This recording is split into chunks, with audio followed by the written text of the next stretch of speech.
අයිබෝන් පුතේ අපි අද 11 ශ්‍රේණියේ දෙවැනි පාඩම තමයි සාකච්ඡා කරන්නේ. එතකොට ඔයගොල්ලන්ට 11 ශ්‍රේණියේ පළවෙනි පාඩම වන කාර්මික විප්ලවය පිළිබඳව දැනුමක් ලැබෙන්නට ඇති කියලා මම විශ්වාස කරනවා. මොන හරි ගැටලුවක් ප්‍රශ්නයක් තියෙනවා නම් අහන්න පුළුවන් ඒ සම්බන්ධයෙන්. එතකොට මේ 10 ශ්‍රේණියේ තියෙනවා පාඩම් 10ක්. එකෙන් එකක් ලෝක ඉතිහාස පාඩමක්. එතකොට අපි 11 ශ්‍රේණියේ කරපු පළවෙනි පාඩම කාර්මික විප්ලවයත් ලෝක ඉතිහාස පාඩමක්. ඒතර ලෝක ඉතිහාස පාඩම් දැනට දෙකක් ඉවර කරලා තියෙන ඕගොල්ලෝ සාමාන්‍ය පෙළට අදාළ. තව දෙකක් දෙන ලෝක ඉතිහාස පාඩම් ලෝකයේ කැපී පෙනෙන විප්ලව කියන පාඩම 11 ශ්‍රේණියේ 7 වෙනි පාඩම. ඒ වගේම ලෝක මහා සංග්‍රාම මහා සම්මුතියෙන් 11 ශ්‍රේණියේ 8 වෙනි පාඩම. ඒතර තව දෙකක් තියෙනවා ලෝක ඉතිහාස පාඩම්. පසුව තියෙන්නේ අවසාන පාඩම් දෙක විදිහට. එතකොට කාර්මික විප්ලවයෙන් පසු අපි මේ පටන් ගන්න පාඩම දෙවනි පාඩම ශ්‍රී ලංකාවේ බ්‍රිතාන්‍ය බලය පිහිටුවීම කියන පාඩම ලංකා ඉතිහාසයට අයිති වෙන. එතකොට එතන ඉඳන් දෙවනි පාඩමේ ඉඳන් 6 වෙනි පාඩම වෙනකම්ම මේ එක දිගට අපි ටිකක් මෑත කාලීන ඉතිහාසයේ කොටස් ඉගෙන ගන්නවා. මේ බ්‍රිතාන්‍යයන්ගේ ඒ ආගමනයේ සිට එතනින් එහාට ඒ පාලනය, එතනින් ඒගොල්ලන්ගේ ආණ්ඩු ක්‍රම, එයාලා නිසා ලංකාවේ ඇති වුණු සමාජ පරිවර්තනය. එතකොට ලංකාවට බ්‍රිතාන්‍යයන්ගේ ආගමනයෙන් පස්සේ ඇති වුණු විවිධ ප්‍රශ්න නිසා ජාතික ඒකාබද්ධතාවය තුළින් ලංකාවේ ඇති වුණු ජාතික පුනරුදය ගැන අපි කතා කරනවා. දේශපාලන වෙනස්කම් පිළිබඳව අපි කතා කරනවා. ওই විදිහට එක දිගටම දැන් බ්‍රිතාන්‍යයන් එක්කම තමයි අපි 6 වෙනි පාඩම වෙනකම්ම ගමන් කරන්නේ මේ ඉතිහාසය තුල. හරි. ඉතින් අපි අද කතා කරමු බ්‍රිතාන්‍යයන් ලංකාව තුල බලය පිහිටුවන්නේ කොහොමද? එතනින් එහාට මේ බ්‍රිතාන්‍යයන් ලංකාවේ පාලනය ගෙන යන්නේ කොහොමද? ඒ වගේම මේ පාලනය තුල තිබුණු අස්ථාර භාවයන් නිසා විවිධ ගැටලු ප්‍රශ්න නිසා ලංකාවේ මිනිස්සු බ්‍රිතාන්‍යයන්ව ලංකාවෙන් එලවලා දාන්නත් උත්සාහ කරපු අවස්ථා තියෙනවා. නිදහස ලබා ගන්න උත්සාහ කරපු අවස්ථා දෙකක් අපි කතා කරනවා මේ පාඩමෙන්ම. එකක් 1818 ප්‍රථම නිදහස් අරගලය ඌව වෙල්ලස්ස කැරැල්ල කියලා කියනවා. අනිත් එක 1848 දෙවන නිදහස් අරගලය මාතලේ කැරැල්ල අපි හඳුන්වන විදිහට. ඉතින් ශ්‍රී ලංකාවට බ්‍රිතාන්‍යයන් පැමිණීමේ සිට බලය තහවුරු කර ගැනීම දක්වා ඒ කොටස් ටික අපි සාකච්ඡා කරමු පුතේ. ශ්‍රී ලංකාවේ බ්‍රිතාන්‍ය බලය පිහිටුවීම කියලා මාතෘකාව ලියා ගන්න දෙවනි පාඩම. අංක 2 දාලා ලියා ගන්න. ශ්‍රී ලංකාවේ බ්‍රිතාන්‍ය බලය පිහිටුවීම.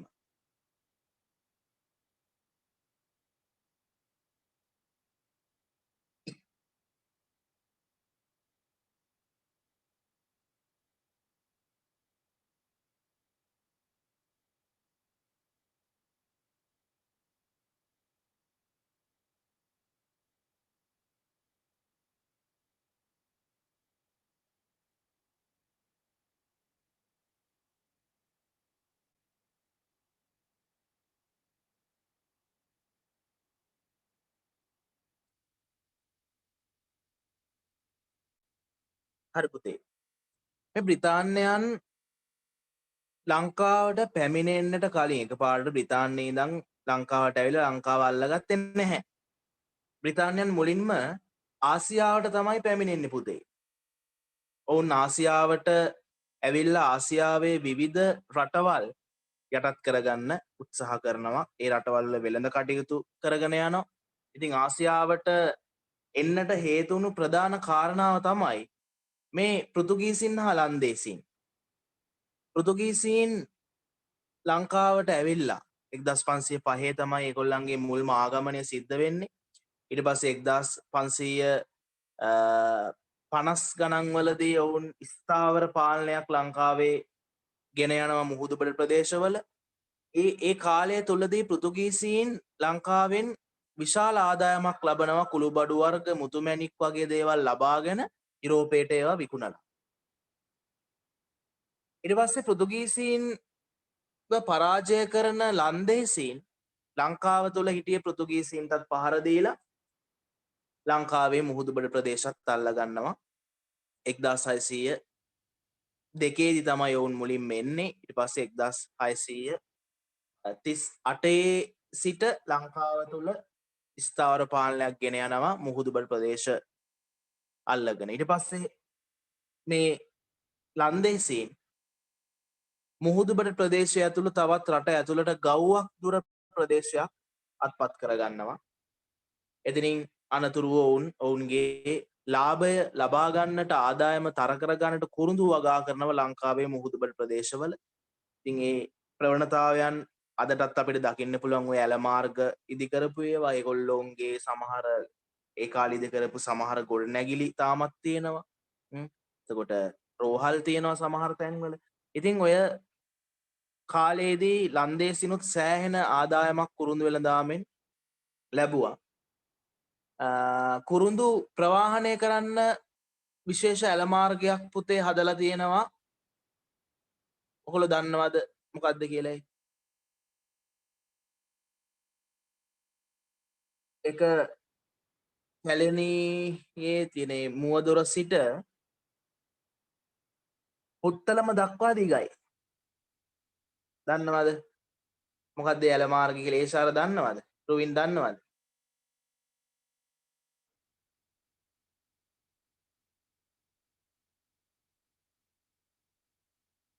ඒ ඇල මාර්ගය තමයි පුතේ හැමිල්ටන් ඇල. තව පුත්තලම ඇල කියලා තව ඇල මාර්ගයක් වෙනම හදලා තියෙනවා. මේ හැම එකක්ම හැදුවේ කුරුඳු වතුවල ඉඳලා පාරු වලින් ඒ කුරුඳු මිටි බැඳලා ප්‍රවාහනය කිරීම සඳහා කොළඹට. ඉතින් ඔය වගේ විශේෂ දේවල් ලන්දේසීන් කාලේ සිද්ධ වුණා. උන් කුරුඳු වගාවෙන් විශාල ආදායමක් ලබාගත්ත නිසා තමයි මේ හැමදේම ලංකාව තුළ ප්‍රවණතාවයන් ලෙස සිද්ධ වුණේ. ඉතින් ඕක දකින මේ පෘතුගීසීන්ගේ සහ ලන්දේසීන්ගේ ආදායම දකින ඉංග්‍රීසීන් ආසියාව කෙරෙහි අවධානය යොමු කරලා පෘතුගීසීන් ලන්දේසීන් වගේ ඊටත් වඩා ලොකු ආදායමක් ලබා ගන්නට උත්සාහ කරනවා බලාපොරොත්තු වෙනවා. මේකේ ප්‍රතිඵලයක් විදිහට තමයි බ්‍රිතාන්‍යයන් ආසියාවට පැමිණෙන්නේ. මාතෘකාව ලියා ගන්න බ්‍රිතාන්‍යයන් ආසියාවට පැමිණීම කියලා. ඒ අපි කතා කරපු මේ මෙතන පෙන්නන කොටසත් ලියා ගන්නකෝ.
ඉවරද පුතේ?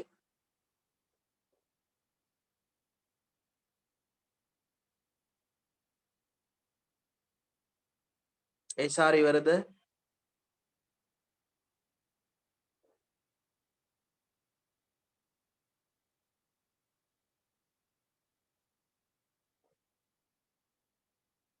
ප්‍රවීන් ඉවරද?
හරි පුතේ.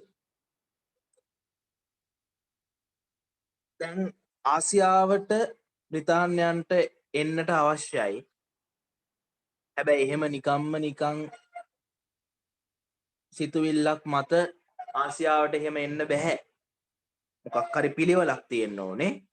ඉතින් මේ පිළිවෙල හදාගන්නට අවශ්‍ය වුණු නිසා බ්‍රිතාන්‍යයේ පළමුවන එලිසබෙත් මහරැජිනියට මේකට සම්බන්ධ වෙන්න සිද්ධ වුණා.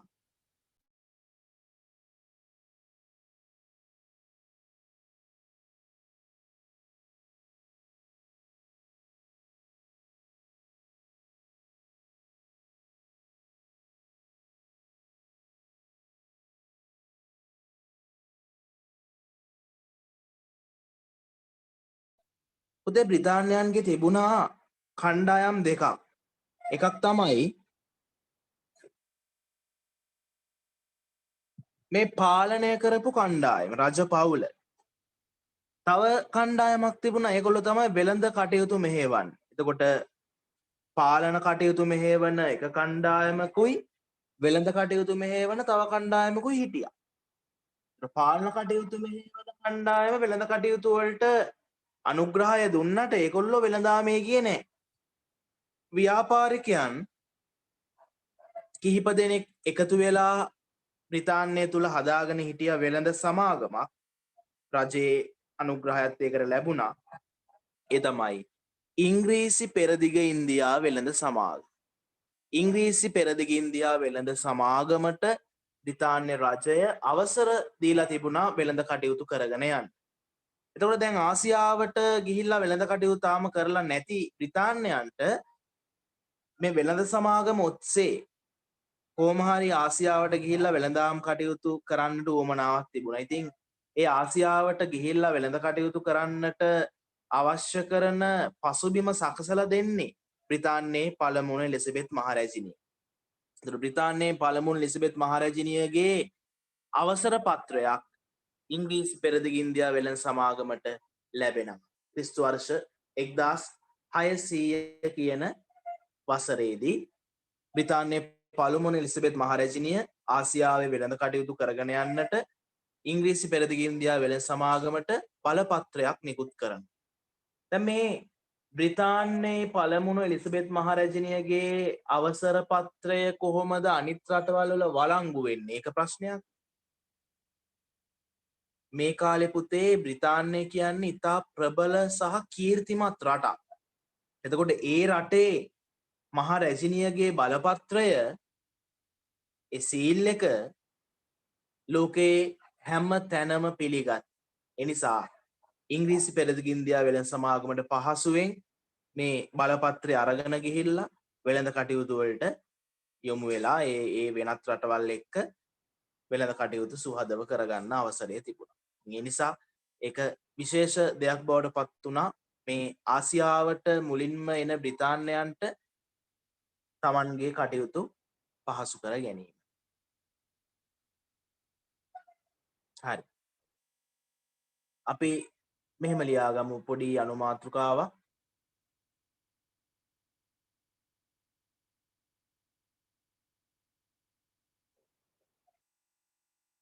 බ්‍රිතාන්‍යයන්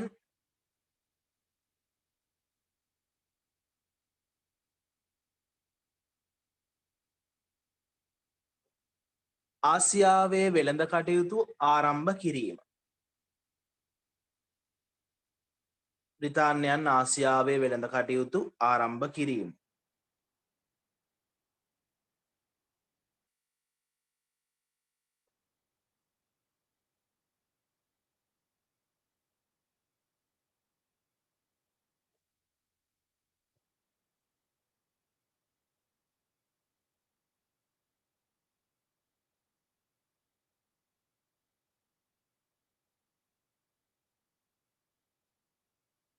හරි ඒ අර්ථයේ පුතේ ලියාගන්න. ක්‍රිස්තු වර්ෂ 1600 දී පමණ ක්‍රිස්තු වර්ෂ 1600 දී පමණ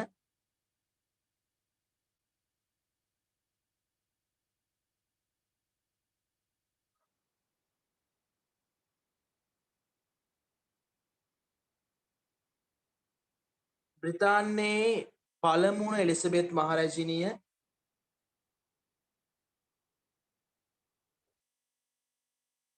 බ්‍රිතාන්‍යයේ පළමුවන එලිසබෙත් මහරැජිනිය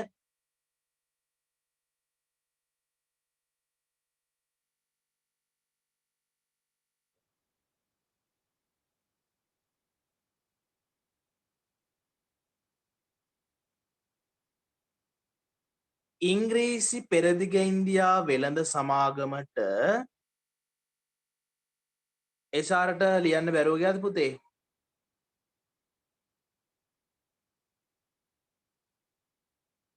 සිග්නල් ප්‍රශ්නයක් වුණානේ.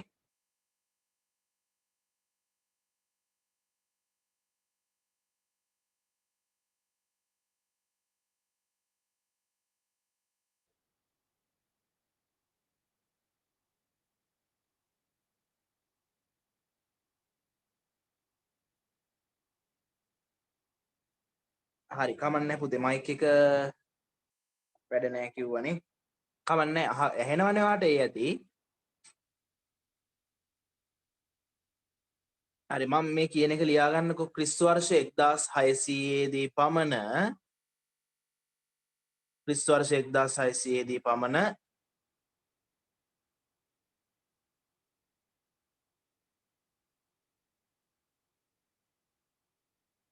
බ්‍රිතාන්‍යයේ එලිසබෙත් මහරැජින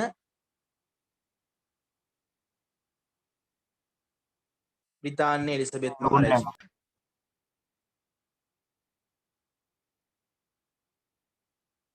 පෙරදිග ඉංග්‍රීසි පෙරදිග ඉන්දියා වෙළඳ සමාගම නම් කියන්න පුළුවන්ද? ඉංග්‍රීසි පෙරදිග ඉන්දියා වෙළඳ සමාගමට ඉංග්‍රීසි පෙරදිග ඉන්දියා වෙළඳ සමාගමට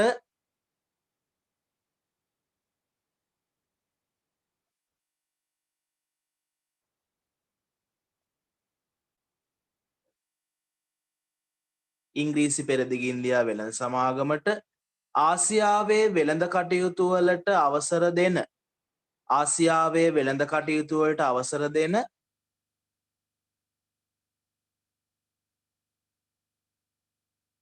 ආසියාවේ වෙළඳ කටයුතු වලට අවසර දෙන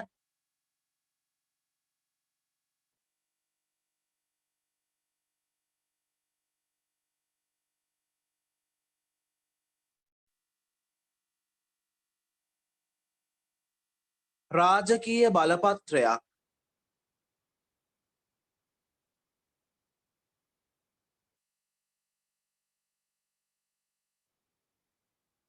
රාජකීය බලපත්‍රයක්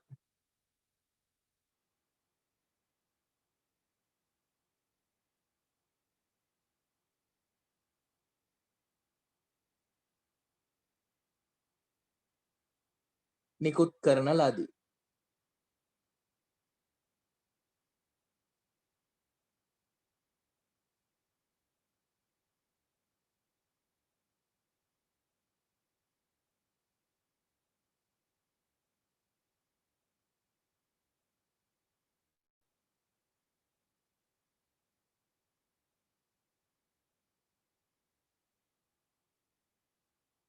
හරි පුතේ. ඉතින් මේ රාජකීය බලපත්‍රය අරගෙන මුලින්ම වෙළඳ කටයුතු කරන්න බ්‍රිතාන්‍ය වෙළඳ සමාගම ඉංග්‍රීසි පෙරදිග ඉන්දියා වෙළඳ සමාගම යන්නේ අග්නිදිග ආසියාවේ සුමාත්‍රා දූපත් ප්‍රදේශවලට. කුළුබඩු හොඳින් වැවුණු ඉතා සරුසාර ප්‍රදේශ ඒවා. ඒතර සුමාත්‍රා දූපත් ප්‍රදේශවලට ගිය බ්‍රිතාන්‍ය වෙළඳ සමාගම එහි හොඳින් වෙළඳ කටයුතු කරනවා. හැබැයි මේ කාලෙදි ලන්දේසීන් බොහෝ ප්‍රදේශවල ආසියාවේ බොහෝ ප්‍රදේශවල වෙළඳ කටයුතු පාරව කටයුතු කරනවා. වෙළඳාමේ ඒකාධිකාරය අරගෙන කටයුතු කරන අවස්ථාවක්. එතකොට ලන්දේසින් එක්ක ප්‍රශ්න ඇති වෙනවා තව ඉදිරියේදී මේ බ්‍රිතාන්‍යයන්ගේ වෙළඳ සමාගම හා ලන්දේසින් අතර ප්‍රශ්න ඇති වෙනවා. එතකොට මුලින්ම සුමාත්‍රා දූපත් වලට තමයි ඔවුන් ගිහිල්ලා වෙළඳ කටයුතු කරන්නේ. ඒක මතක තියාගන්න. වෙන තැනකින් ලියා ගන්න තරු ලකුණක් දාලා පුතේ.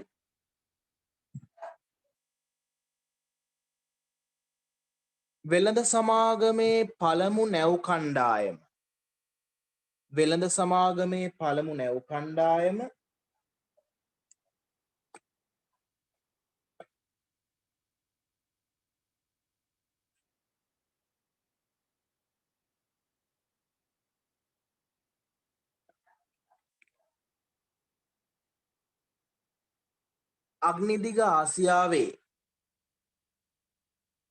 අග්නිදිග ආසියාවේ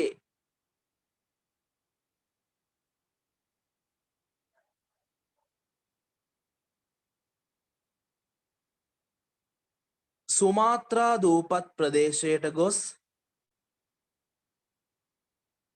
අග්නිදිග ආසියාවේ සුමාත්‍රා දූපත් ප්‍රදේශයට ගොස්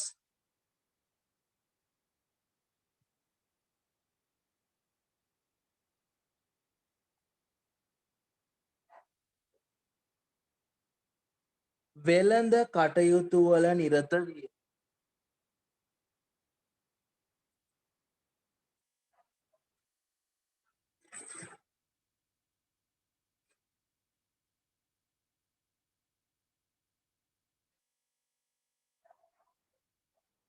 වෙළඳ කටයුතු වල නිරත විය.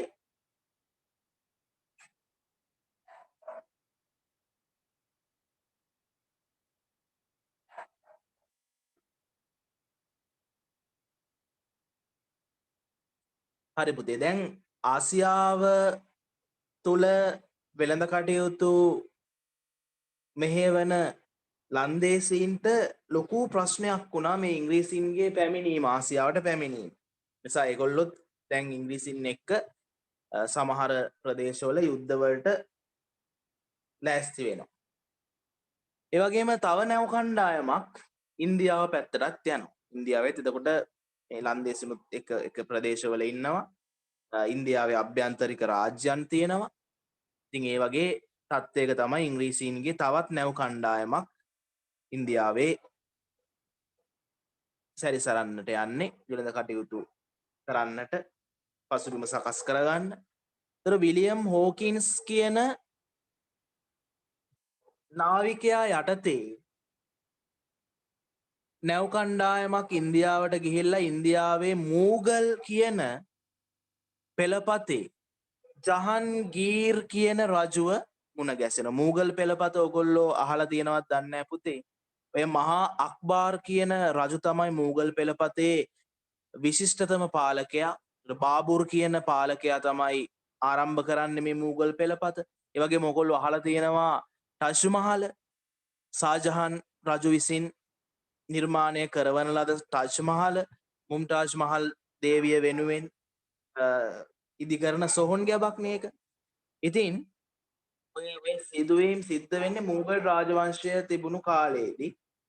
එතකොට අග්‍රා වල තමයි ඒගොල්ලන්ගේ සුවිශේෂී දේවල් ගොඩක් අද වෙනකොටත් ඉතුරු වෙලා තියෙන්නේ අග්‍රා කියන නගරේ. ඉතින් මේ රාජවංශයේ තවත් විශේෂ රජ කෙනෙක් තමයි ජහන්ගීර් කියන්නේ. මේ ජහන්ගීර් කියන රජුගේ අධිරාජ්‍යගේ කාලේ තමයි අර අපි කතා කරන ඉංග්‍රීසි පෙරදිග ඉන්දියා වෙළඳ සමාගමේ තවත් නැව් කණ්ඩායමක් විලියම් හෝකින්ස් යටතේ ජහන්ගීර්ව මුණ ගැසෙන්නට ඇවිල්ලා වෙළඳ කටයුතු වලට අවසර ඉල්ලගන්න. අපි එකත් සටහන් කරගමු. වෙළඳ සමාගමේ තවත් නැව් කණ්ඩායමක් වෙළඳ සමාගමේ තවත් නැව් කණ්ඩායමක්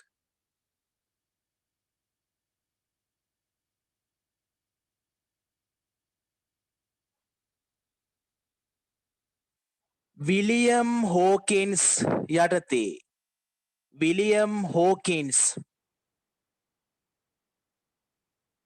වෙළඳ සමාගමේ තවත් නැව් කණ්ඩායමක් විලියම් හෝකින්ස් යටතේ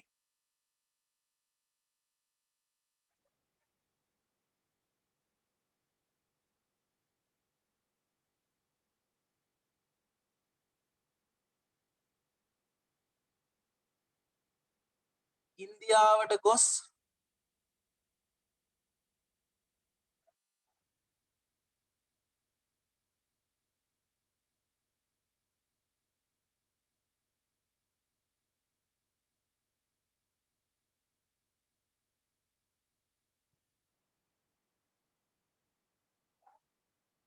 මූගල් අධිරාජ්‍යා වූ මූගල් අධිරාජ්‍යා වූ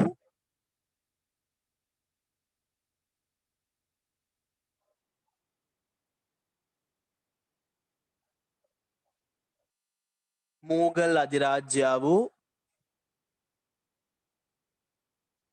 ජහන්ගීර් සමග ජහන්ගීර් සමග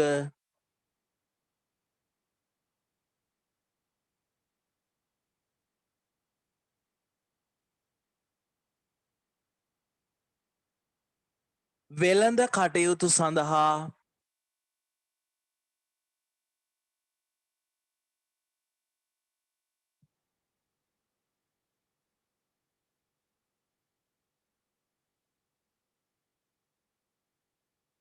වෙළඳ කටයුතු සඳහා සාකච්ඡා කරන ලදී.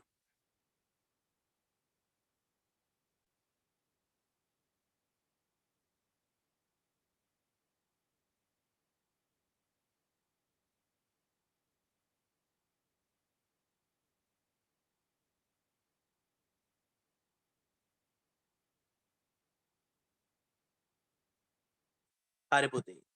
දැන් ඉන්දියාවටත් ඇවිල්ලා ඉන්දියාවේ වෙළඳ කටයුතු කරන්නට අවසර ඉල්ලනවා මූගල් අධිරාජ්‍යා වුණු ජහන්. ඒ වගේම ඔය අග්නිදිග ආසියාව පැත්තේ තියෙන තව දූපතක් තමයි ඇම්බොයිනා කියන දූපත.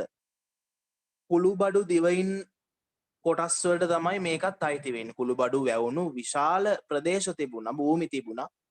ඇම්බොයිනා දූපත කියන්නේ ඒ වගේ එක ප්‍රදේශයක්. එතකොට මේ ඇම්බොයිනා දූපතේ බලකොටු පිහිටුවා ගන්නවා බ්‍රිතාන්‍යයන් ගිහිල්ලා. හැබැයි මෙතනදී ප්‍රශ්නයක් සිද්ධ වෙනවා. ඉංග්‍රීසීන්ගේ බලකොටුවකට ලන්දේසින් පහර දීලා ඉංග්‍රීසි ජාතිකයන් කිහිප දෙනෙක්ම ලන්දේසින් විසින් ඝාතනය කරනවා. ඇම්බොයිනා දූපතේ බලකොටු පිහිටුවා ගත්ත බ්‍රිතාන්‍යයන් හට මේක ලොකු ගැටලුවක් වුණා. දැන් මේ මුල්ම කාලේ ලන්දේසින් ටිකක් බලවත්. එතකොට ඉංග්‍රීසින් පිහිටුවා ගත්ත බලකොටුවකට පහර දීලා ඉංග්‍රීසි ජාතිකයන් කිහිප දෙනෙක්ම ඝාතනය කරනවා ලන්දේසින් විසින්. ඉතින් තවදුරටත් අග්නිදිග ආසියාවේ නොසිටි බ්‍රිතාන්‍යයන් නැත්නම් ඉංග්‍රීසීන් කෙලින්ම ඉන්දියාව පැත්තට සංක්‍රමණය වෙනවා. ඉන්දියාව පැත්තට යනවා. මොකද ලන්දේසීන් අග්නිදිග ආසියාවේ ටිකක් බලය පතුරවාගෙන හිටිය කාලයක් නිසා මේක. ඉතින් ඔය වගේ සිදුවීමකින් අර ඉංග්‍රීසීන් හිතපු අර මහා ව්‍යාප්තිය ටිකක් අඩාල වෙලා ඉන්දියාව පැත්තට ඒගොල්ලෝ හැරෙනවා. ඊට පස්සේ තමයි ඉන්දියාවේ ඉඳන් කරපු පාලනය සහ වෙළඳ කටයුතු නිසා ඒගොල්ලන්ට ලංකාවත් වුවමනා වෙන්නේ. අපි ඒක සාකච්ඡා කරමු ඉදිරියට. ලියාගන්න මෙහෙම එකක්.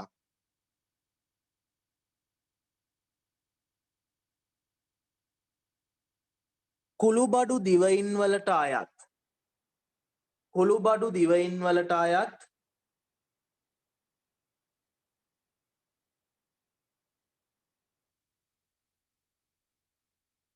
කුළුබඩු දිවයින් වලට අයත්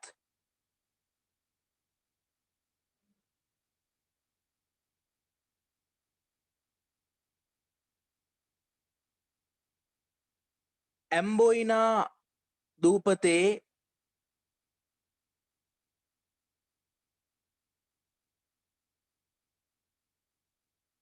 ඇම්බොයිනා දූපතේ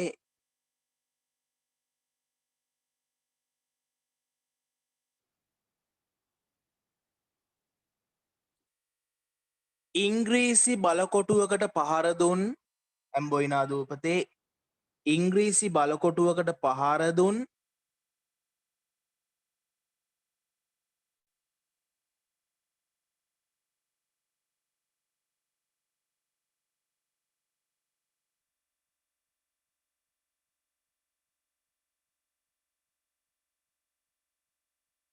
ලන්දේසීන්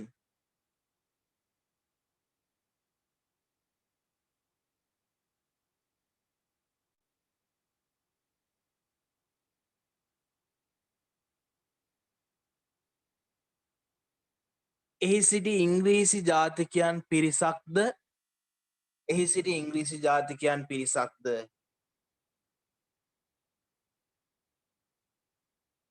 ඝාතනය කරන ලදී.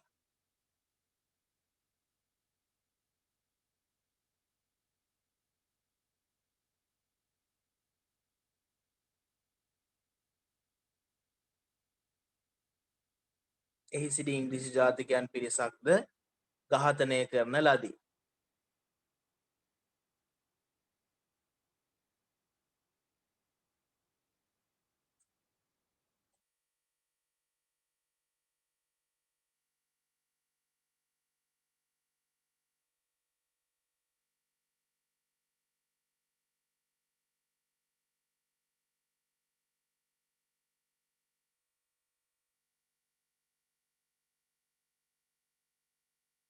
හරි.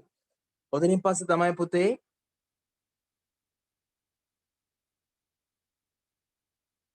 මේ අග්නිදිග ආසියාවේ විවිධ රටවල් ඒ තැන්වලට තිබුණු අවධානය ඉන්දියාව පැත්තට යොමු කරලා ඉංග්‍රීසීන් වෙළඳ කටයුතු වෙනස්ම පැතිකඩකට කරගන්නට උත්සාහ කරන්න.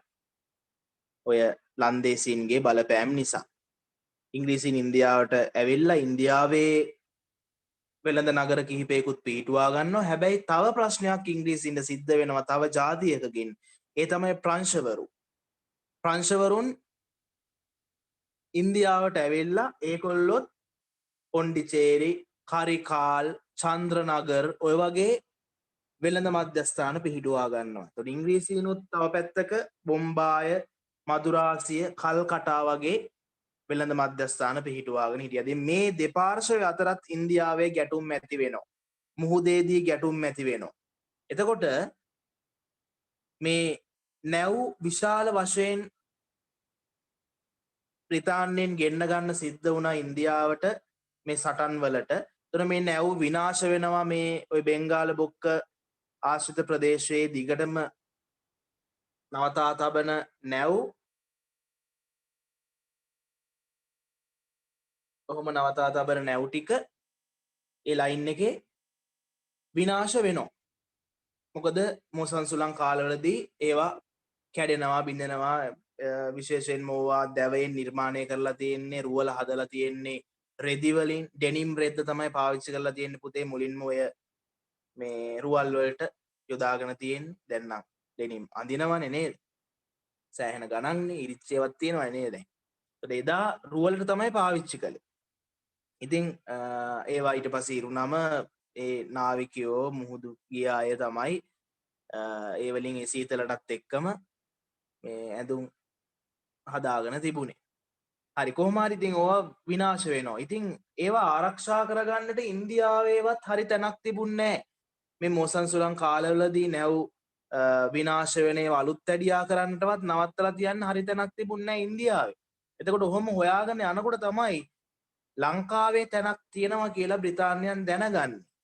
ඒකයි ලංකාව කෙරෙහි අවධානය යොමු කරන්නේ ත්‍රිකුණාමල වරාය. එතකොට මුලින්ම ත්‍රිකුණාමල වරාය කෙරෙහි අවධානය යොමු කරන්නේ ඉන්දියාවේ සහ ආසියාවේ බලය විශේෂයෙන්ම ඉන්දියන් සාගරය යවට ප්‍රදේශවල තියෙන බලය ආරක්ෂා කරගන්නට ත්‍රිකුණාමල වරාය බ්‍රිතාන්‍යයන්ට බොහෝ සෙයින්ම වැදගත් වුණු ස්ථානයක් බවට පත් වුණා.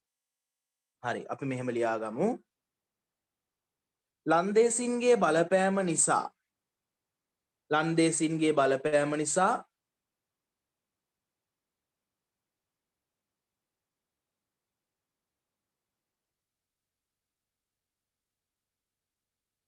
බ්‍රිතාන්‍යයන්ට සිදු වූයේ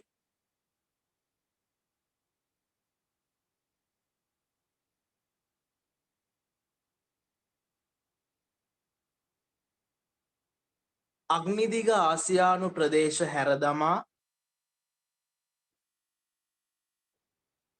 අග්නිදිග ආසියානු ප්‍රදේශ හැරදමා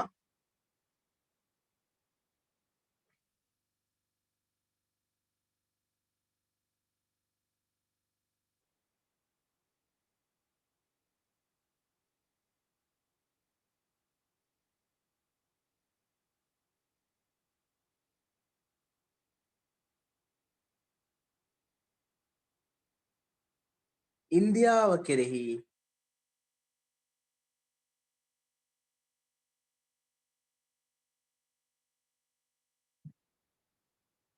ඉන්දියාව කෙරෙහි අවධානය යොමු කිරීමටයි. ඉන්දියාව කෙරෙහි අවධානය යොමු කිරීමටයි.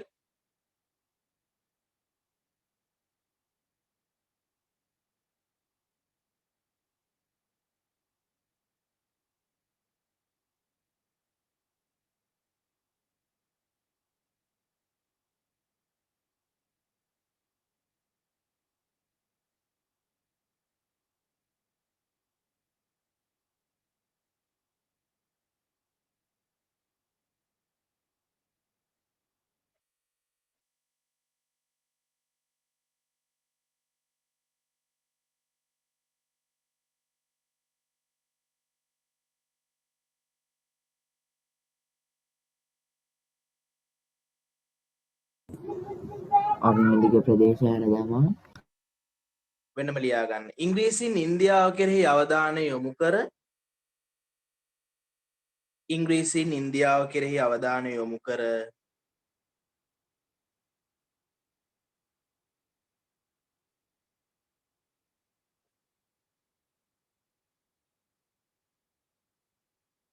එහි වෙළඳ මධ්‍යස්ථාන කිහිපයක් පිහිටුවා ගන්නා ලදී. එහි වෙළඳ මධ්‍යස්ථාන කිහිපයක් පිහිටුවා ගන්නා ලදී.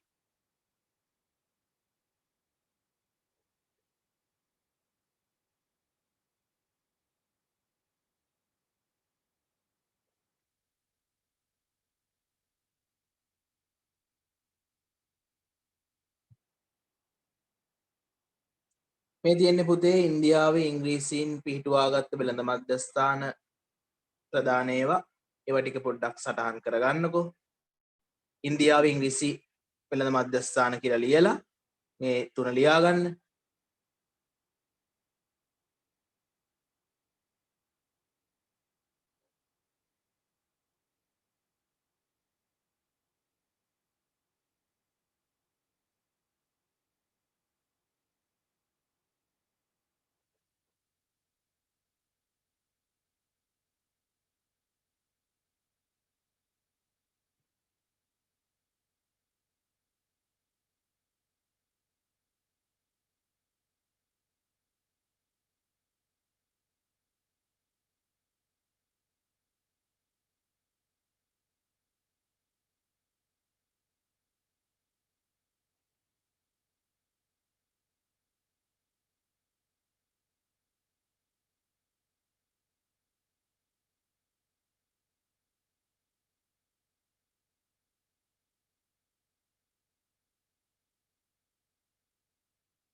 හරි නේද? එතකොට මදුරාසිය, බොම්බාය, කල්කටා කියන වෙළඳ මධ්‍යස්ථාන තමයි ප්‍රධාන උනේ ඉන්දියාව තුල ඉංග්‍රීසීන්ගේ.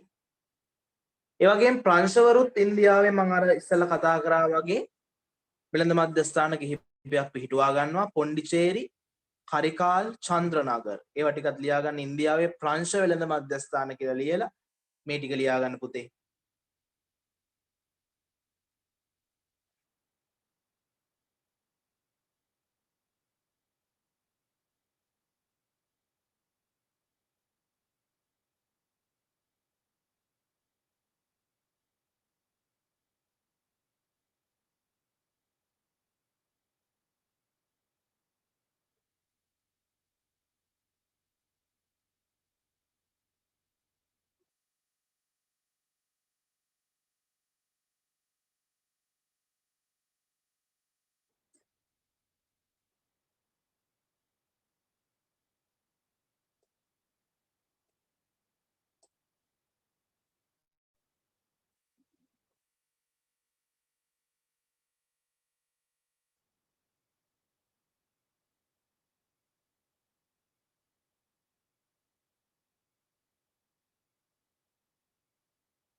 හරි.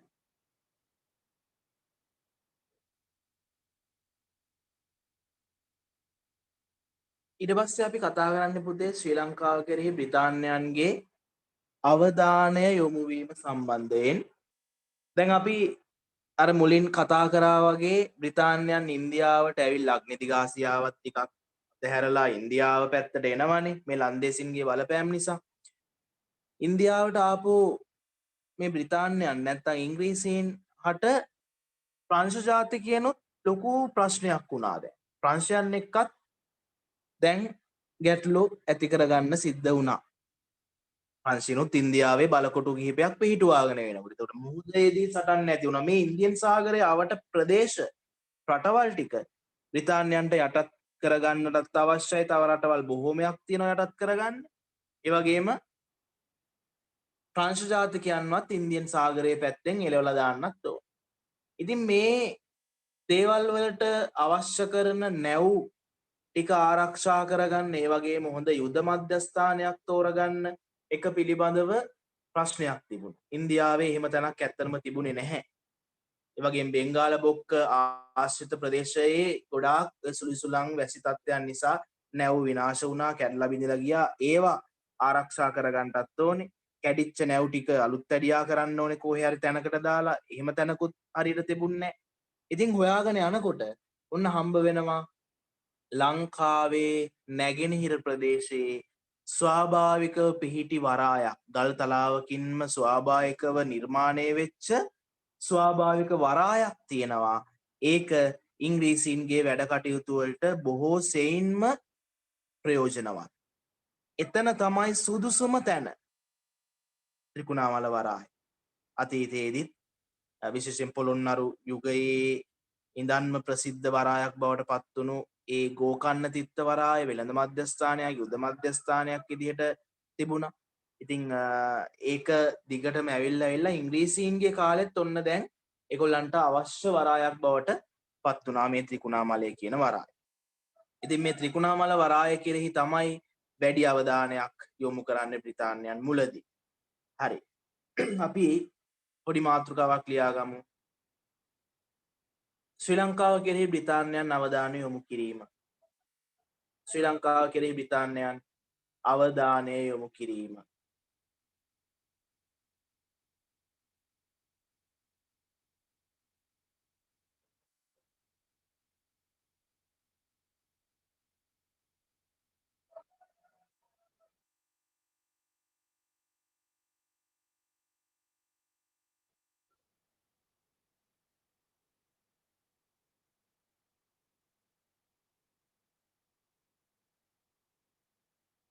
හරි පුතේ.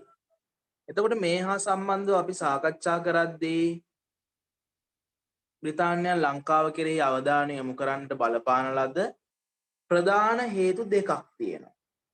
ප්‍රධාන හේතු දෙකක්. එකක් තමයි ශ්‍රී ලංකාවේ පිහිටීම. එතකොට පිහිටීම ගත්තම ඕක ඇතුලේ තමයි අර ත්‍රිකුණාමලයේ වැදගත්කම් තියෙන්නේ පුතේ. ඒක මතක තියාගන්න. ඒ වගේම ශ්‍රී ලංකාවෙන් කුරුඳු ඇතුළු වටිනා වෙළඳ ලබා ගැනීම. එතකොට ලංකාවේ කුළු බඩු වර්ග, මුතුමැණික් ඕවත් ලබා ගන්න ඉංග්‍රීසියෙන් උවමනාවක් තිබුණා. දැන් මේ තියෙන්නේ ප්‍රධාන මාතෘකා දෙක. හරියට නිකන් දොඩම් ගෙඩියක් ගත්තොත් දොඩම් ගෙඩියේ ලෙල්ල වගේ තමයි මේ. එතකොට ලෙලි ගහලා බලන්න ඕනේ ඇතුලේ ඒ රසවත් දේ. එතකොට මේ කොටස ඉස්සල්ලාම ලියා ගන්න අවධානය යොමු කිරීමට ප්‍රධාන හේතු දෙකක් තිබුණා. මේ දෙක තමයි මේ තියෙන්නේ. අපි ඉස්සල්ලාම මෙහෙම ලියාගමු. බ්‍රිතාන්‍යයන් ලංකාව කෙරෙහි අවධානය යොමු කිරීමේදී බ්‍රිතාන්‍යයන් ලංකාව කෙරෙහි අවධානය යොමු කිරීමේදී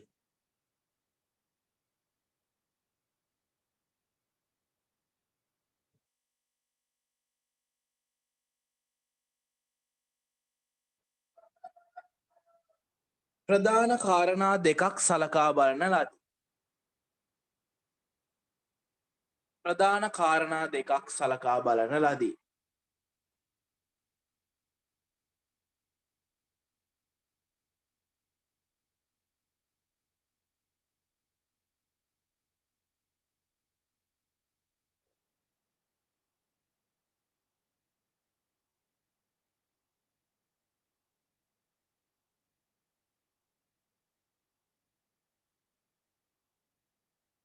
හරි.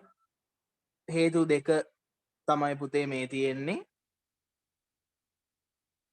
ලියාගන්න. ශ්‍රී ලංකාවේ පිහිටීම ශ්‍රී ලංකාවෙන් කුරුඳු ඇතුළු වටිනා වෙළඳ ද්‍රව්‍ය ලබා ගැනීම කිය.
දැන් මේ පිහිටීමේ වැදගත්කම ගැන කතා කරද්දි ත්‍රිකුණාමල වරාය තමයි ඇත්තටම බ්‍රිතාන්‍යයන්ට වැදගත් උනේ. පිහිටීම ගත්තොත් අපේ අභ්‍යන්තර පිහිටීම බාහිර පිහිටීම කියලා කොටස් දෙකක් තියෙනවා පුතේ. එතකොට ඒ තුල තියෙන විශේෂ දේවල් දැන් අභ්‍යන්තර පිහිටීම ගත්තොත් එහෙම මධ්‍යම කඳුකරය ඒ තුලින් පටන් ගන්න ඒ ගංගා පද්ධතිය රට පුරාම විහිදෙනවා. යාපනයේ විතරයි ගංගාවක් යන්නේ නැත්තේ. අනිත් හැම තැනම රට පුරාම විහිදුණු ගංගා පද්ධතිය අතු ගංගා රැසකින් පෝෂණය වෙනවා. එහෙම සාරවත් භූමියක් මේ. ඒ නිසා තමයි ඔය කුරුඳු ගම්මිරි සෙනසාල් ඔය වගේ ගොඩාක් දේවල් කුළුබඩු ශාක වැඩිපුරම ලංකාවේ ඉබේ වැවුනේ ඒ හේතුව නිසා. ඒ වගේම අතීතයේ ඉඳන්ම ලංකාවේ වටිනා වරායන් රැසක් පැවතුණා. උඩින් ගත්තොත් එහෙම දඹකොළපට්න, ඌරාතොට, මහාතිත්ත, එතකොට කල්පිටිය, සමහර මේ අවස්ථාවලදී හලාවත, මීගමුව ඒ වගේ ස්ථාන තිබුණා වරායන් විදිහට. කාලතිත්ත, එතකොට ගාල්ල, දෙවුන්දර තුඩුව, මඩකලපුව, ගොඩවාය, ත්‍රිකුණාමලය අතීතයේ ඉඳන්ම තිබුණු ප්‍රසිද්ධ වරායන්. ඉතින් ඔය වරායන් පිහිටීමත් ලංකාව වෙළඳ මධ්‍යස්ථානයක් වෙන්නට බොහෝ සෙයින් බලපාලා තියෙනවා. ඒ වගේම ලංකාව වටේ මුහුදු තීරය ඉතා නොගැඹුරුයි. එක සුවිශේෂී එකක්. මොකද ඒ හුණුගල් ස්තර තාමත් ලංකාවේ දැන් ලංකාව ඊට වඩා විශාලයි කියලා තමයි මේ පරීක්ෂකවරු භූගෝල විද්‍යාඥයෝ කියන්නේ. ඔය ග්ලැසියර් තත්ත්වයන් කියලා අපි කියන මුහුදු මට්ටම ඉහළ යාම පහළ යාම ඔය වගේ අන්තර් ග්ලැසියර් කියලා අපි කතා කරනවා. එතකොට මේ මුහුදු මට්ටම ඉහළ යාම නිසා ලංකාවේ වටේ තිබුණු ප්‍රදේශය මුහුදෙන් යට වෙලා තියෙනවා.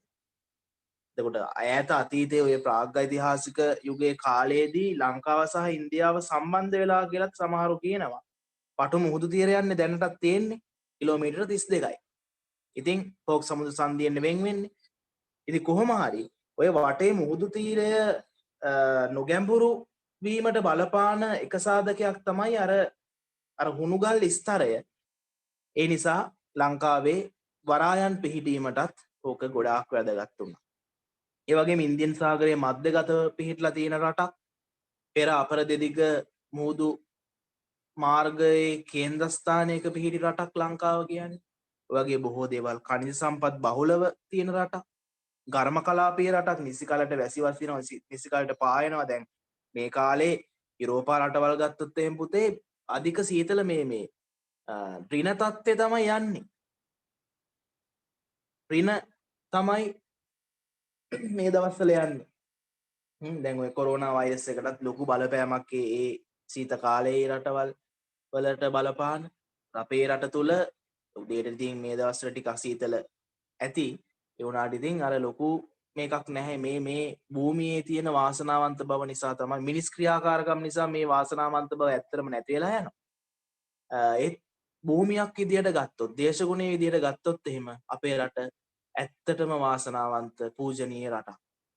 ඉතින් ඔය වගේ භූගෝලීය පිහිටීමක් තියෙන ලෝකයේ රටවල් බොහොම අඩුයි පුතේ. මේ හැමදේම තියෙන රට තුළට බ්‍රිතාන්‍යයන් අවධානය යොමු කරේ ඇත්තටම මේ ත්‍රිකුණාමල වරාය නිසා. හැබැයි ඒගොල්ලෝ ත්‍රිකුණාමල වරායත් අල්ලගෙන මුහුදුබර ප්‍රදේශත් පසු කාලයේදී අල්ලගත්තට පස්සේ 1815 උඩරට රාජධානියත් අල්ලගත්තට පස්සේ ඒගොල්ලන්ට ඇත්තටම දැනෙනවා මේක ඉන්දියාවටත් වඩා වටින රටක් කියලා. ඒකයි ලෙහෙසියෙන් ඉංග්‍රීසීන් ලංකාවෙන් ගියේ නැත්තේ. නිදහස ලබා දුන්නත් 1948 ඒක අර්ධපූර්ණ නිදහසක් තමයි ලබා දුන්නේ. ලංකාව කෙරෙහි හැම වෙලේම අවධානය යොමු කරමින් හිටිය 1972 වෙනකම්. මේ රට දාලා යන්නේ ඒගොල්ලන්ට ලෝභයි. ඒ වගේ දෙයක් ලංකාව තුල තිබුණා ඇත්තටම. ත්‍රිකුණාමල වරාය තමයි බ්‍රිතාන්‍යයන්ට ඇත්තටම උවමනා වුණු තැන ඉස්සල්ලාම. ත්‍රිකුණාමල වරාය බෙන්ගාල බොක්කට මුහුණලා තිබීම, ඒ වගේම ඉන්දියාවේ නැගෙනහිර වෙරළේ ඉංග්‍රීසි නාවික බලය රැක ගැනීමට මේ වරාය පිහිටීම වැදගත් වුණා. අර අපි ඉස්සෙල්ලා කතා කරා වගේ ඊසාන දිග මොසන් සුලං කාලයේදී නැව් ආරක්ෂා කරගන්න පුළුවන් මධ්‍යස්ථානයක් වුණා ත්‍රිකුණාමල වරාය කියලා කියන ඒ වැදගත් වරාය. ඒ ටික ලියා ගන්න පුතේ ඉක්මනට ත්‍රිකුණාමල වරාය කියලා ලියලා.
ඉවරද පුතේ?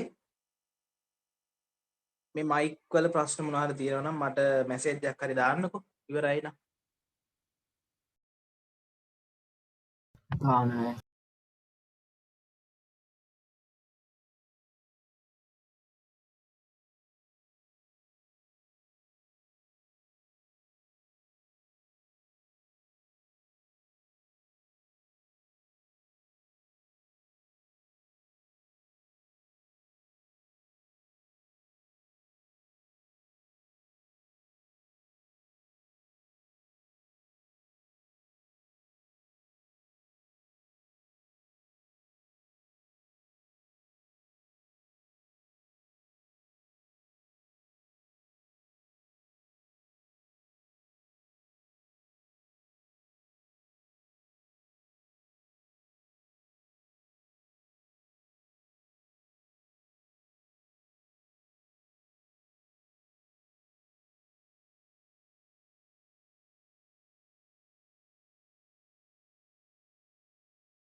හරි පුතේ. මේ කරුණු වලටම ලියා ගන්න තව කරුණු දෙකක් වගේ තියෙනවා ත්‍රිකුණාමල වරායේ තවත් වැදගත්කම් තියෙනවා ඉංග්‍රීසියෙන්ද වැදගත් වුණු. එකෙන් දෙකක් අපි තව ලියා ගමු. ඔකටම සම්බන්ධ කරලා ලියන්න ඔය කරුණු ලිව්වා වගේම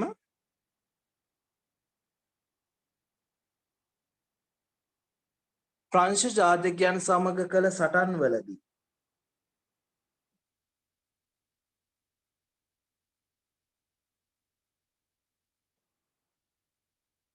ප්‍රංශ ජාතිකයන් සමග කළ සටන්වලදී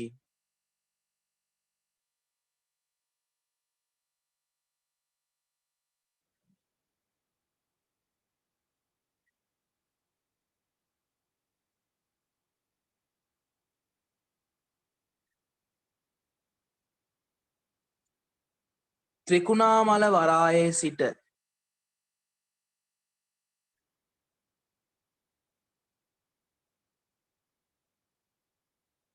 ත්‍රිකුණාමල වරායේ සිට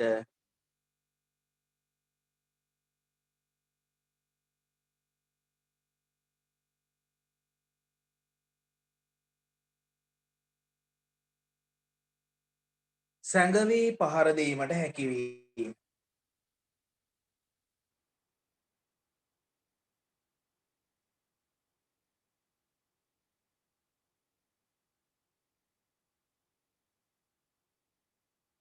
ත්‍රිකුණාමල වරායේ සිට සැඟවී පහර දීමට හැකි වීම.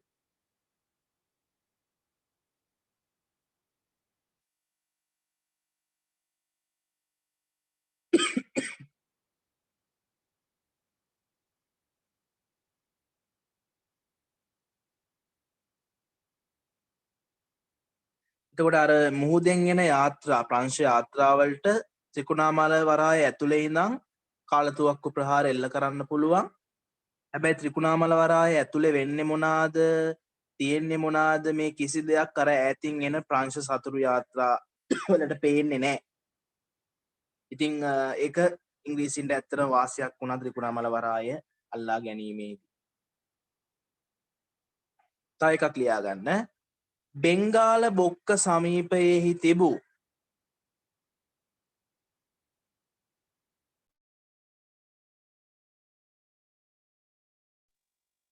බෙන්ගාල බොක්ක සමීපයෙහි තිබූ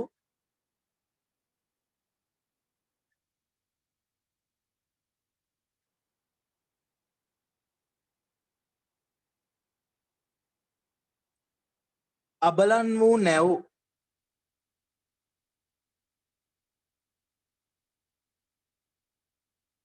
අබලන් වූ නැව්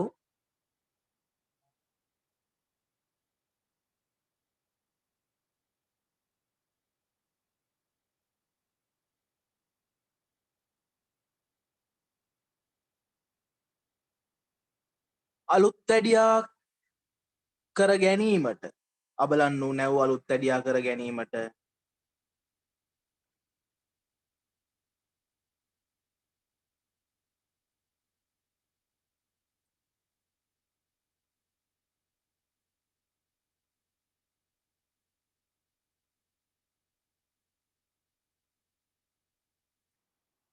ත්‍රිකුණාමල වරාය පහසු ස්ථානයක් වීම. ත්‍රිකුණාමල වරාය පහසු ස්ථානයක් වීම.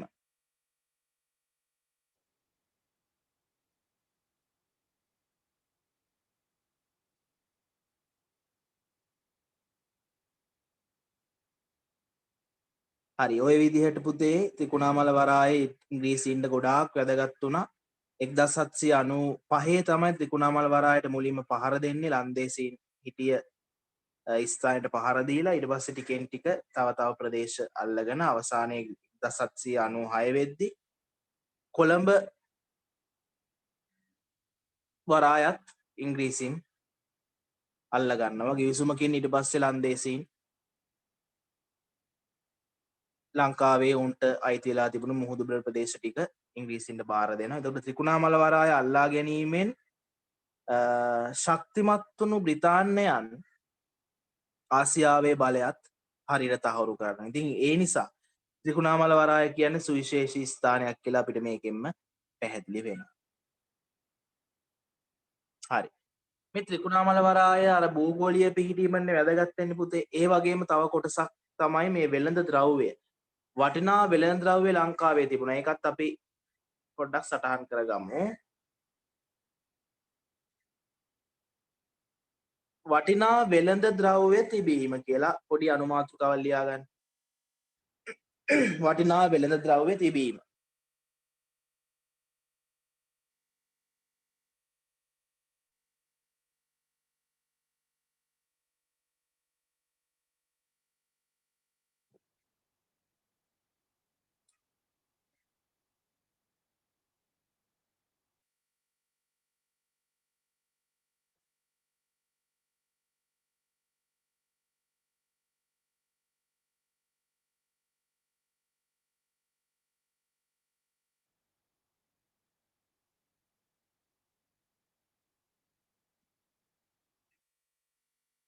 හරි. එතකොට වෙළඳ ද්‍රව්‍ය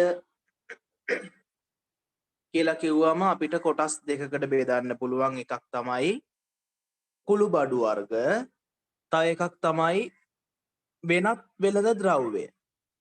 හරි, මුතු මැණික්, ඇත්දල වගේ දේවල්. දැන් මම ඔයගොල්ලන්ට පොඩි වැඩක් දෙනවා කරන්න. ඔයගොල්ලෝ කොටස් දෙකකට බෙදාගෙන කුළු බඩු වර්ග ලංකාවේ එදා තිබුණු කුළු බඩ ප්‍රසිද්ධ වුණු කුළු බඩු වර්ග මොනවාද කියලා ලිස්ට් එකක් ලියන්න. අනිත් පැත්තේ වෙනත් වෙළඳ ද්‍රව්‍ය මොනවාද කියලා ලිස්ට් එකක් ලියන්න බලන්න. ගොඩාක් අයිති වෙන්නේ නැහැ, පොඩ්ඩක් තමයි තියෙන්නේ. දෙපැත්තක ලියන්න. ඉස්ලාම කුළු බඩු වර්ග, ඊට පස්සේ වෙනත් වෙළඳ ද්‍රව්‍ය. මම අහනවා මොනවාද ලිව්වේ කියලා. කුළු බඩු වර්ග එක පැත්තක, වෙනත් වෙළඳ ද්‍රව්‍ය තව පැත්තක ලියන්න බලන්න.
හරි පුතේ ඔයගොල්ලෝ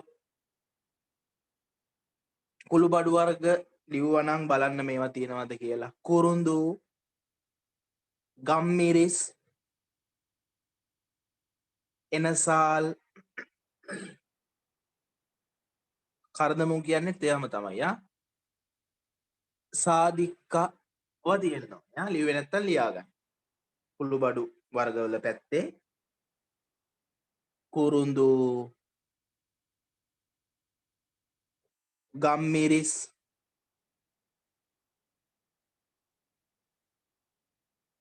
එනසාල්, කරාබු නැටි, සාදික්කා,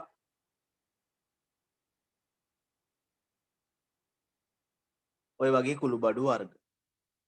එතකොට දැන් මේ කුළු බඩු ඇත්තටම අවශ්‍ය වෙන්නේ පුතේ ආහාර වලටනේ. මේක ඇත්තටම ඖෂධයක්.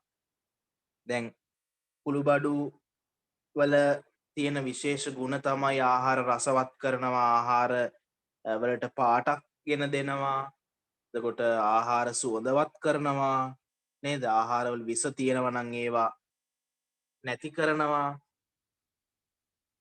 ඒ වගේම පුතේ යුරෝපා ජාතීන්ට මේ කුළු බඩු වර්ග ඇත්තටම අවශ්‍ය වුණු හේතුව තමයි ආහාර කල් තබා ගැනීම. සීත කාලේ නම් ප්‍රශ්නයක් නැහැ. හැබැයි උණුසුම් කාලෙදී ආහාර ඉක්මනින් නරක් වෙනවා. ඒගොල්ලෝ ගොඩක්ම කන්න කැමති මස් වර්ග. ඒ නිසා මේ මස් වර්ග ඉක්මනින් නරක් වෙනවා උණුසුම් කාලයේදී, ග්‍රීස්ම කාලයේදී. කුළු බඩු තවරලා අපි අර සීසන් කරනවා කියන්නේ. ඒ විදිහට තව කුළු බඩු තවරලා ටික වෙලාවක් තියලා පිසීමට ලක් කරාම අද උයපු ආහාරය අද උදේ උයපු එක රැට කන්නත් පුළුවන්. මේ සති ගණන් අර පුඩ් සිටි වල තියෙනවා වගේ එහෙම නෙමෙයි. අද උදේ උයපු එක රැට කන්නත් පුළුවන්. ග්‍රීස්ම කාලේ ඉතින් කුළු බඩු ඇත්තටම අවශ්‍ය වුණේ ඒගොල්ලන් ග්‍රීස්ම කාලේදී මේ ආහාර කල් තබා ගන්න අර කලින් කියපු ගුණත් එක්කම තමයි. ඒ වගේම මේ කුළු බඩු වර්ග ආසියාවේ බොහෝ වැවුණ ලංකාවේ කුළු බඩු වලටත් ඉස්තරම් තැනක් ලැබුණා. ඉතාම හොඳ ක්වොලිටියක් ලංකාවේ මේ කුළු බඩු වලට තිබුණා පුතේ. ඒ නිසා යුරෝපා ජාතීන් ඈත අතීතයේ ඉඳන්ම කුළු බඩු හොයාගෙන ලංකාවට ආවා. රෝම ශිෂ්ටාචාර අවධියේ ඉඳන්ම මේ සාහිත්‍ය මූලාශ්‍රවල විදේශීය දේශීය සාහිත්‍ය මූලාශ්‍රවල සඳහන් වෙනවා. පුරාවිද්‍යාත්මක වශයෙන් මේ රෝම කාසි ලැබීම වගේ දේවල් වලින් ඒවා තහවුරු වෙනවා තවදුරටත්. හරි ඉතින් කුළු බඩු කියලා කියන්නේ විශේෂ දෙයක් වුණා යුරෝපා ජාතීන්ට. ඒ වගේම පුතේ ලංකාවේ තවත් වෙළඳ ද්‍රව්‍ය ගත්තොත් වෙනත් ඒවා ගත්තොත් එහෙම ඇත්දල, මුතු මැණික් වගේ දේවල් ඉතාම වැදගත් වුණා. මේ මුතු කිව්වම ඒ මුහුදු බෙල්ලන්ගේ මුතු වගේම ගජමුතුත් වැදගත්. මේ ඇතාගේ දලේම තමයි ගජමුතු තියෙන්නේ. ඒතර අතීතයේදී මේ දේවල් ඇත්තටම දුර්ලභයි පුතේ. ඇත්තුත් සෑහෙන හිටියට දහස් ගණන් ඇත්තු හිටියට ඇත්දල ලබා ගන්න බෑ. ඇයි ඇතෙක් මැරෙන්න එපා. හැබැයි ඉංග්‍රීසින් ආවට පස්සේ මොකද කරන්නේ? මේ ඇත්තු පන පිටින් හිටපු මේ සද්දන්ත ඇත්තුන්ව මරා ඇත්දල ගත්තා. වටින නිසා ඇත්දල. ඒ වගේම එක ඉංග්‍රීසි නිලධාරියෙක් එයාගේ ලංකාවට ආපු කාලේදී ඇත්තු බොහෝ සෙයින් මරලා තියෙනවා. සුදු ඇතුනුත් 4 දෙනෙක් මරලා තියෙනවා කියලා සඳහන් වෙනවා. වෙඩි තියලා ඝාතනය කරලා තියෙනවා. එයා මැරලා තියෙන්නෙත් අකුණක් වැදිලා. අර හෙන ගහනවා කියලා කියන්නේ වැහි නැති අකුණු කියලා කියන්නේ ඒ වගේ එකක් තමයි වැදිලා තියෙන්නේ කියලා කියනවා. ජනප්‍රවාදවල තියෙනවා. ඒවා සාහිත්‍ය පොත්පත්වලත් ඉංග්‍රීසින්ගේම කාලේ ලියපියවල තියෙනවා. ඒතර එයාගේ සොහන තියෙන්නේ පුතේ ලංකාවේ උසම ගම්මානයේ ශාන්තිපුර නුවරඑලි ප්‍රදේශයේ ශාන්තිපුර ගම්මානයේ තමයි එයාගේ සොහන තියෙන්නේ. තාමත් ඒ ප්‍රදේශවල මිනිස්සු කියන එක එහෙට කොහොමත් අකුණු ගහනවා. ඒ සොහනටත් අකුණු ගහනවලු.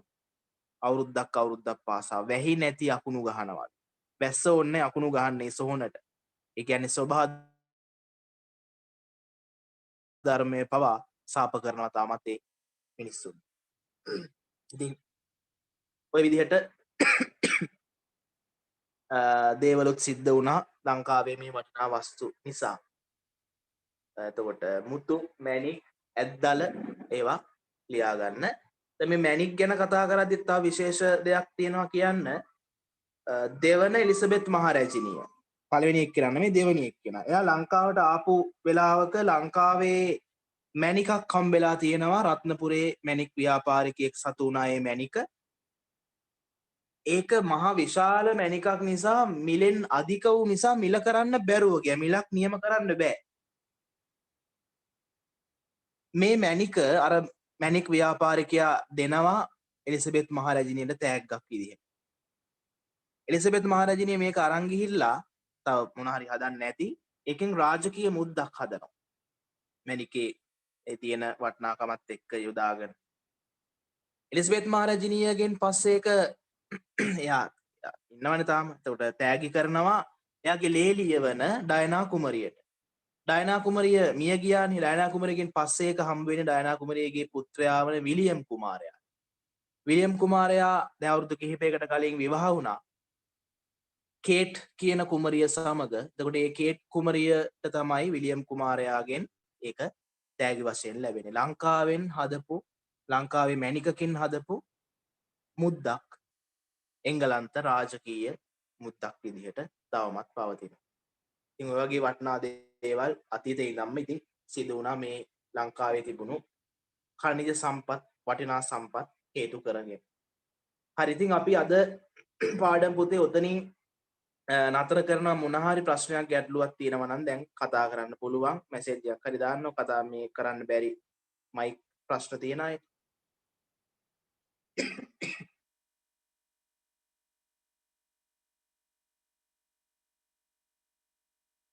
හරි එහෙනම් අපි ඊළඟ දවසේ හම්බ වෙමු මේකේ ඊතුරු කොටසෙන්. හැමෝටම අයබෝවන්.